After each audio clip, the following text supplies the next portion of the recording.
I think the higher education system in America is broken for a myriad of reasons. This episode was sponsored by Audible.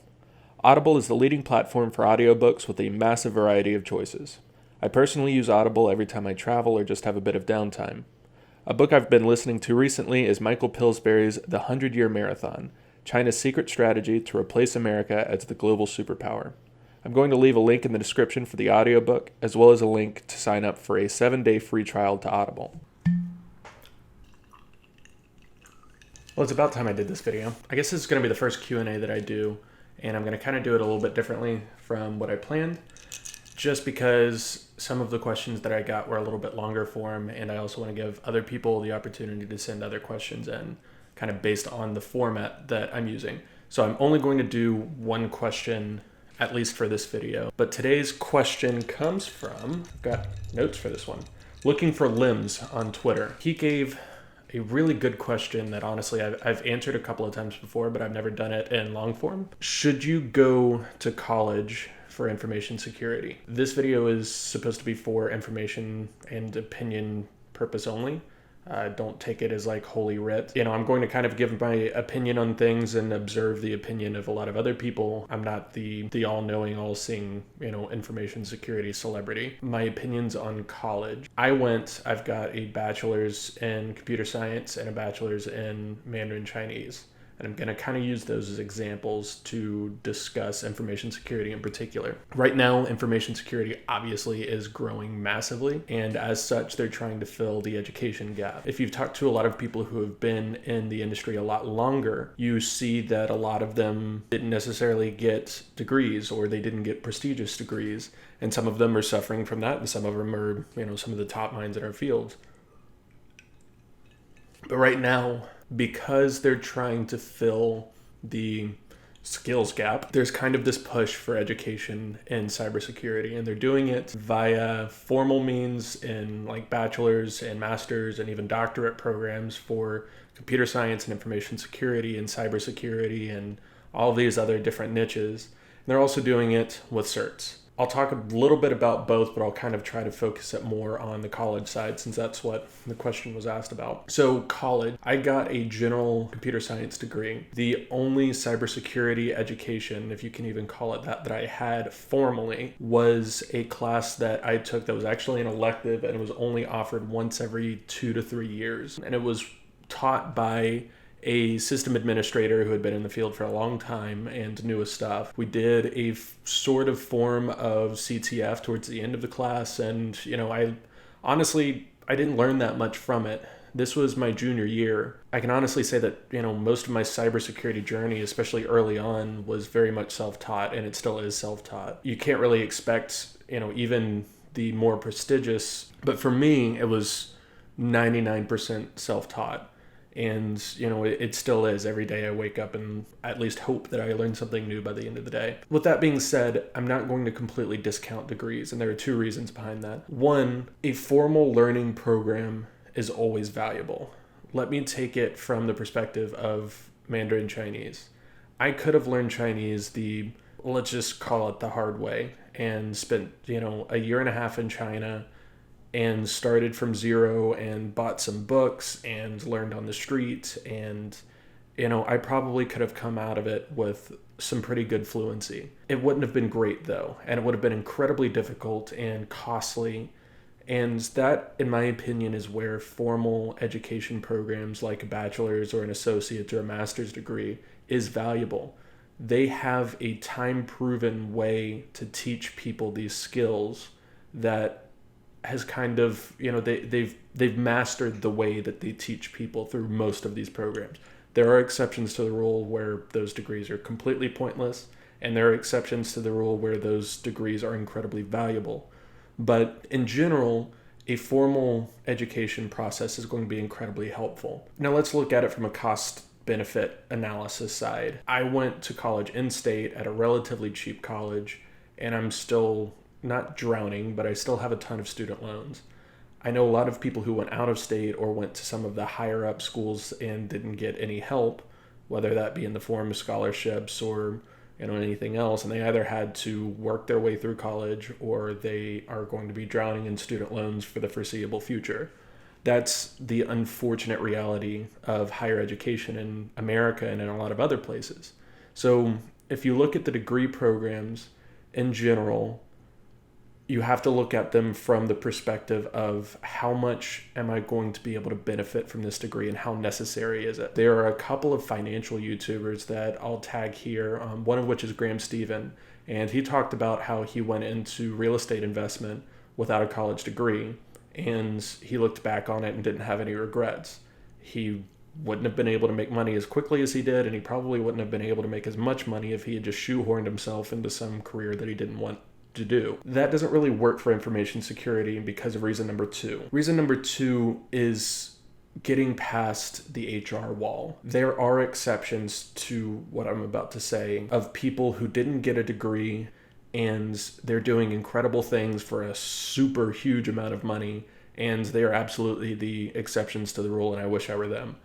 But in general, you're not going to make it far without a degree. You're not going to make it past the HR wall. They're looking for bachelors, they're looking for masters. And honestly, it's not even just the HR people themselves. There are automatic screening walls that go up and just block anybody who doesn't have a certain level of education, formal education. I don't think that's right. I know plenty of people who have a GED who are far more intelligent than I am in this field. And, luckily a lot of them are doing really well. But they will be the first to admit that the HR wall can be killer for people who don't have a degree. Where does that leave formal education for me? In my opinion, it's still a necessity. I hope that someday it doesn't become a necessity or that college becomes more accessible, but I don't think that's likely to happen, and I don't think it's likely to happen soon. And this is kind of an area where I get a little angry because there are certain people who, in order to make a point, they're giving bad advice. And they're telling people, do not go to college. It's a waste of time and money.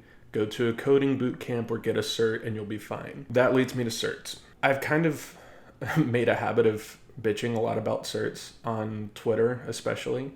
And there are a lot of reasons why, in my opinion, they have a bad name. One of them being that certain certs you have to pay a relatively large amount of money per year to re-up them. But all of that aside, they are a better opportunity for people to get into the field than a college education.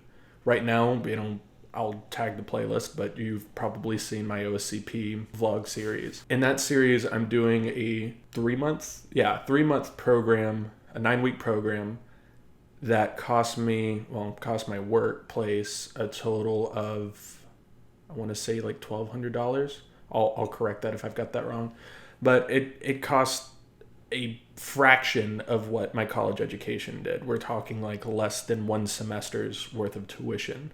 So in terms of accessibility, I think for people who don't have the funding or don't have the time to go through a full 2 to 4 year course for computer science or cybersecurity, I think it's an incredible opportunity.